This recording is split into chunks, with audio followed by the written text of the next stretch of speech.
কিছু কিছু এই বর্তমান সমাজের হাল চিত্র এরকম। সন্ত্রাসীদের কাছে হইল ব্যবসায়ীরা জিম্মি। কারা জিম্মি? ব্যবসায়ীরা জিম্মি সন্ত্রাসীদের কাছে। আর সন্তানদের কাছে হইল পিতামাতা জিম্মি।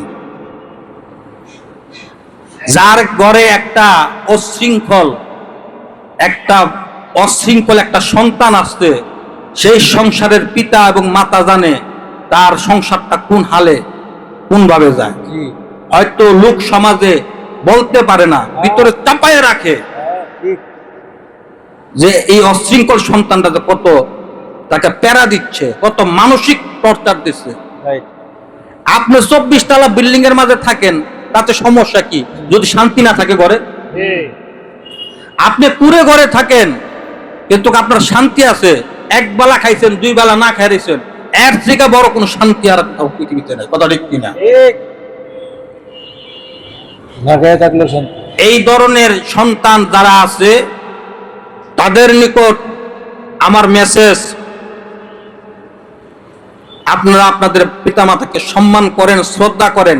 কোন পিতামাতাই কোন সন্তানের অমঙ্গল চায় না। কোন পিতামাতাই সন্তানের অমঙ্গল চায় না। আজকে আপনি আইফোন চালাইছেন, বাইক চালাইতেছেন, এই বাইক অ্যাক্সিডেন্ট করে বিভিন্ন ইলেকট্রিক মিডিয়া, সোশ্যাল মিডিয়ার মাঝে আমরা দেখি কত মার যুবক উঠতি বয়সের সন্তানেরা তারা গাড়ির চাকার নিচে পিষ্ট হইয়া তাদের অকালে তাদের জীবনটা ওই চাকার নিচে পিষ্ট হয়ে গেছে। যার যায় সে বুঝে কি হারাইছে। 3জন 4জন পোলাপাইন বাইক রাইডিং করতেছে, বাইক রাইড করে যা দেখা যায় চাক্কার তলে করে পিষ্ট হয়ে গেছে, চিনাই যায় না কোন ডাকার সন্তান।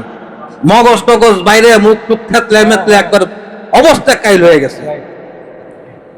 আমারই তো নিকট আত্মীয় বাপ সন্তান, বাপ আর ছেলে 2জন বাইকে করে আইতে ছিল ব্রাহ্মণবাড়িয়া থেকে সুহিলপুর বাজারের মাঝে তারা এই চাকার তলে পিষ্ট হয়ে গেল। বাপ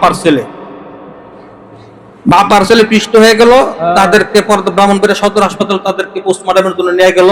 তো তাদের লাশ যখন আনছে, তাদের আমি আবার ছবি দেখছি, লাশ দেখিনি, লাশ দেখাইনি। তো যে ছবি টবি তুলছে না সাংবাদিকরা, যে আমার ক্লোজ কিছু বন্ধু ছিল, তারা আমার পরিচিত, তারা ছবি তুলছে, ছবিটা আমি দেখলাম। ছবি দেখে তাদেরকে চিনাই জানা যে তারা যে গিয়েছিল। কি ধরনের মৃত্যু! আল্লাহ তাআলা এসব মৃত্যুর থেকে আমরা আল্লাহ তাআলার কাছে পানা চাই। আল্লাহ তাআলা যেন এসব মৃত্যু যেন আমাদেরকে না দেন। আল্লাহ তাআলা যেন আমাদেরকে যেন সম্মানজনক মৃত্যু দেন এবং সম্মানিত জায়গায়, সম্মানজনক জায়গায় যেন আমাদেরকে সমাহিত করেন। আলহামদুলিল্লাহ। এজন্য সন্তান যারা আছো, সৎসঙ্গে স্বর্গবাস, অসৎসঙ্গে সর্বনাশ। ভালো পোলাপানি, ভালো ছেলেদের সঙ্গ নিয়ে ভালো জায়গায় যাওয়া যায়, অসৎ সঙ্গ নিয়ে অসৎ জায়গায় যাওয়া যায়।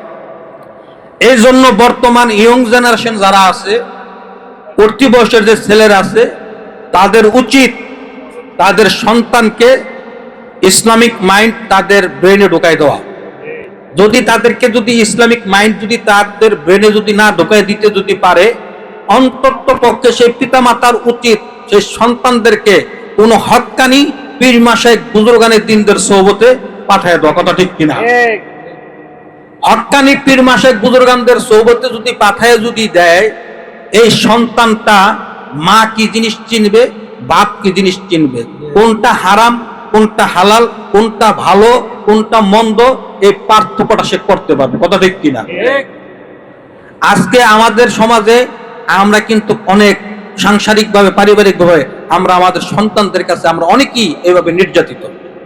না পারি সইতে, না পারি কইতে। আল্লাহ তাআলা এসব ফিতনা ফাসাদ থেকে যেন আল্লাহ তাআলা আমাদেরকে যেন হেফাজত করেন।